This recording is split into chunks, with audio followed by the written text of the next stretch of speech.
ہمارے اسکول کے ایک دوست ہیں جن کا نام ہے طاہر یوسف. ان کی سالگرہ کے حوالے سے ایک چھوٹی سی تحریر بنائی ہے اور اس تحریر کو کوشش کیا ہے کہ ان کے ساتھ گزری وقت اور یاد کو اس میں سمایا جا سکے. تو آپ کے لیے پیش خدمت ہے. عمر رفتہ کی یادداشت کو اگر کرے دوں تو محتاط اندازے کے مطابق یہ سال 1984 کی ایک صبح تھی جو رنگوں بھری بسنت کے تہوار کو اپنے دامن میں لپیٹے روئے زمین پر ابھر رہی تھی. بہت رومانویت بھری صبح تھی جس کے انتظار میں گزشتہ شب تمام رات تمام کروٹیں بے لگام رہی تھیں. آخرکار صبح ہوئی تو اپنے گھر سے نکل کر طاہر یوسف کے گھر کو ہو لیا. بھئی بسنت منانے کا دعوت نامہ جو تھا وہ بھی کلاس کے سب سے لائق اسٹوڈنٹ کی طرف سے.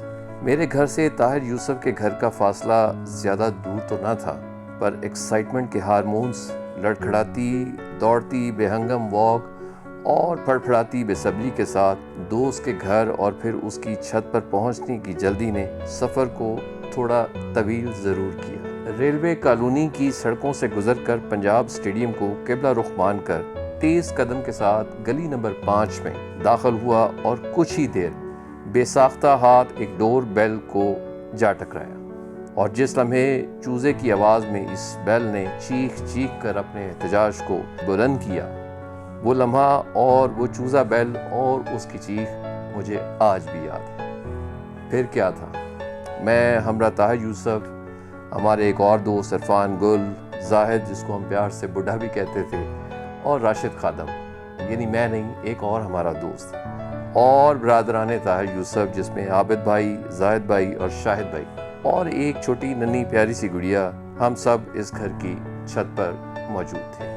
گھر کے سبھی افراد سے بالواسطہ یا بلاواسطہ پہلی ملاقات تھی.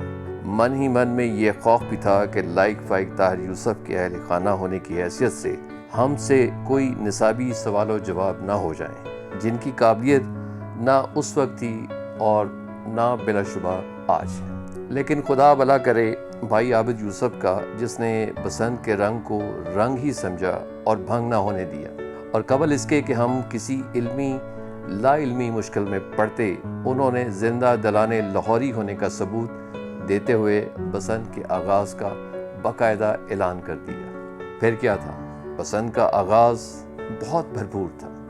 سارا دن لوگ بو کاٹا اور میں پھڑ لئی کی آوازیں لگاتا رہا. دوپہر کے بعد احساس ہوا کہ بلا تعطل اور مسلسل پتنگیں لوٹنے کی وجہ سے میں لٹیروں کی درجہ بندی میں اول شمار ہو چکا تھا. غیرت مندی کا معاملہ تو تھا ہی، پر اس سے زیادہ میزبان اور اس چھت کی علاقائی حرمت کے دنیاوی تقاضے بھی نہایت اہم تھے.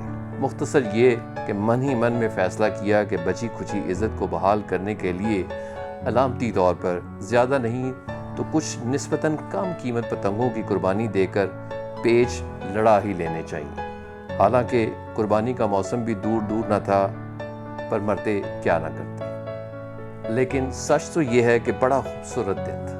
ہم دوست اور میزبان دوست کے اہل خانہ کی محبت بھری میزبانیت اور پھر بسنت کی ایک الگ ہی مستی.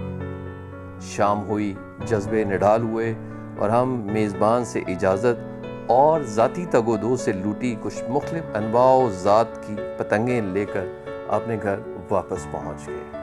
گھر واپس پہنچنے پر بھی کوئی باوقار استقبال کا سامنا بالکل نہ تھا، کیونکہ والد صاحب پتنگ بازی کے ویسے ہی بہت خلاف تھے اور ہاتھ میں لوٹی پتنگیں دیکھ کر ان کا پارا مزید چڑھ گیا. خیر، اس دن کے بعد سے مجھ نالائق اول کی دوستی ایک لائق اول کے ساتھ شروع ہوئی اور بلا شبہ ہم دونوں میں سوائے اول کے کچھ اور کامن نہ تھا. کلاس روم میں من ہی من میں یہ احساس غرور بن کے دوڑتا بھاگتا تھا کہ اب ہمارا اٹھنا بیٹھنا بھی کلاس کے لائق فائق لڑکوں کے ساتھ ہوگا. بتاتا چلوں کہ اس کا مطلب یہ ہرگز نہیں تھا کہ میں کوئی بہت زیادہ پڑھنے لکھنے کا شوق رکھ کر ان پڑھے لکھے دوستوں کی صحبت سے مستفید ہونا چاہتا تھا. پر ہاں، کلاس میں موجود بہت سی لڑکیوں کی توجہ کے محور ان لائق لڑکوں کے ساتھ رہنا بلا شبہ اس ناچیز موقع پرست کے لیے کسی بھی طور گولڈن چانس سے کم نہ تھا جو ہم ہمیشہ لینے کے لیے تیار تھے.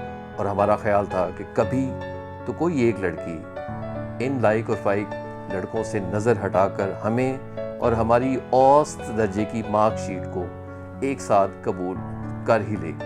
پر ناظرین اور سامعین کرام، ہمارے دوست طاہر کی آنکھوں میں چھپی بدماش شرارت، معصوم چہرہ میں عیاں ادائیں مذموم اور شرافت کی جرسی میں چھپی بادشاہی طبیعت کسی طور پر قابل اعتبار نہ تھی۔